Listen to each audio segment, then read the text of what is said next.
Baik anak-anak, bahasan yang kedua mengenai sujud syukri atau sujud syukur bahasa kitanya. Sujud artinya sujud, syukur artinya terima kasih. Sujud syukur adalah sujud terima kasih kepada Allah Subhanahu wa taala bahwa nikmat yang kita terima ini adalah datang dari Allah Subhanahu wa taala. Jadi kita mengakui dan menyerahkan kepada Allah bahwa apa yang kita terima, yang kita dapatkan saat ini adalah datang dari Allah Subhanahu wa taala. Jadi tujuan sujud syukur ini adalah bersyukur kepada Allah, bertauhid kepada Allah bahwa kita berterima kasih dan sangat bersyukur atas apa yang Allah karuniakan kepada kita, bukan kepada yang lain selain daripada Allah Subhanahu wa taala. Jadi mendahulukan Allah daripada yang lain, meskipun kita juga disunnahkan, diperintahkan untuk berterima kasih kepada makhluk, tapi di dalam hati kita tauhid kita bahwa semuanya adalah Allah Subhanahu wa taala yang mengaruniakan kepada kita kebaikan demi kebaikan. Jadi sunnah sujud syukur itu kapan saja? Yang pertama ketika mendapatkan nikmat yang mendadak, yang tiba-tiba, min haitsu la yahtasib. Bukan nikmat yang terus-terusan. Misalnya pian merasakan nikmat dapat melihat setiap hari, itu nikmat. Dapat berbicara setiap hari, dapat menghirup udara setiap hari, dapat berjalan kemana-mana setiap hari. Itu nikmat yang mustamir, yang terus-menerus, tidak dianjurkan untuk sujud syukur. Yang dianjurkan adalah ketika kita menerima nikmat yang mendadak, yang tiba-tiba, yang sebelumnya tidak ada. Misalnya tiba-tiba pian mendapatkan rezeki yang tidak dikira-kira 10 juta misalnya, atau 10 M, 10 triliun.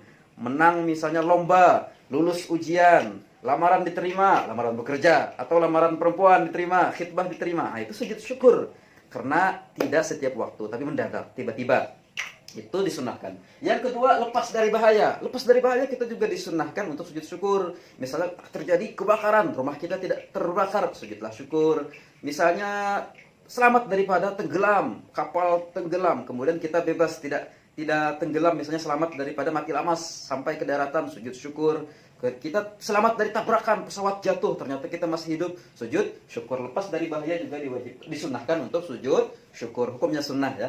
Yang ketiga, melihat orang fasik. Jadi melihat orang fasik kita juga diperintahkan, dianjurkan untuk sujud syukur. Kenapa? Ini orang fasik itu apa? Orang fasik itu adalah pelaku maksiat yang terus-terusan melakukan maksiat meskipun dia tahu dia salah. Itu namanya fasik. Jadi melihat orang fasik kita dianjurkan untuk sujud syukur. Terutama orang fasik yang menampakkan kefasikannya. Mabuk bangga misalnya. Berzina bangga. Ke diskotek bangga misalnya ya kan. Narkoba bangga. Korupsi bangga. Nah itu orang fasik. Kita melihat orang seperti itu enek. Apa istilahnya, bersyukur kepada Allah Subhanahu wa taala, kita tidak dijadikan seperti itu. Fasik yang bangga dengan kefasikannya, maksiat bangga dengan kemaksiatannya. Kamlah undat ya. Sudahnya undat ini tiap hari mabuk jenet 10 biji misalnya. Bangga benar. Jadi kita bersyukur kepada Allah, tidak dijadikan orang fasik yang bangga. Sujud syukur kita kepada Allah taala. Dan disunahkan terhadap orang fasik seperti ini menampakkan sujudnya, menyaringi doanya, sujud. Allahu Akbar, sujud bangun. Syukur ya Allah, ulun kada dijadikan orang seperti yang itu misalnya. Itu dianjurkan seperti itu, tetapi kalau aman daripada fitnah. Fitnah itu apa maksudnya? Kalau imbas sujud mengucapkan seperti itu ikan ditampelingnya, kada wani melawan, nah jangan. Jadi kalau aman dari fitnah, dianjurkan untuk sujud di hadapan atau kelihatan oleh orang tersebut. Itu namanya sujud syukur di hadapan orang fasik yang menampakkan kefasikannya, supaya ia mau ampih ya Allah, supaya ia sadar bahwa ini itu salah besar.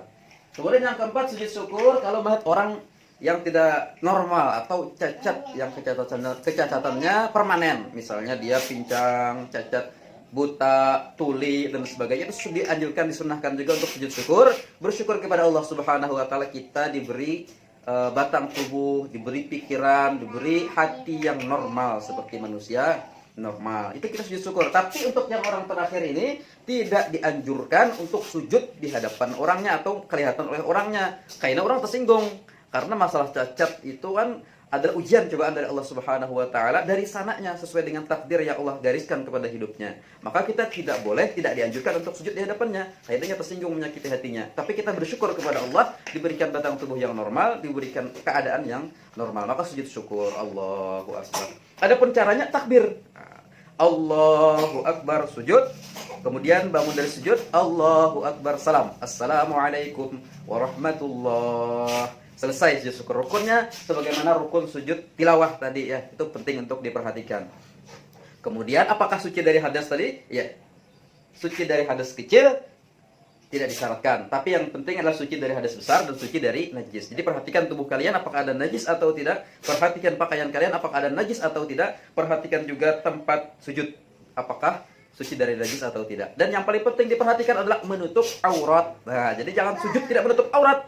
Misalnya bertelanjang sujud, imbah mandi dikabari orang misalnya, jar, Ikam lulus ujian, langsung sujud bertelanjang. Jangan. Jadi tutup aurat. Kalau perempuan seluruh tubuh kecuali wajah dan telapak tangan. Kalau laki-laki antara lutut dan pusat tutuplah itu. Kemudian baru bisa melaksanakan sujud tilawah dan sujud syukur. Nah, sampai di sini mudah-mudahan dapat dipahami. Ini doanya seperti yang tadi. Sajada wajhiya lilladzi khalaqahu wa syaqqa sam'ahu wa basarahu bihaulihi wa quwwatihi. Fatabarakallahu ahsanul khaliqin. Akhirul kalam. Assalamualaikum warahmatullahi wabarakatuh.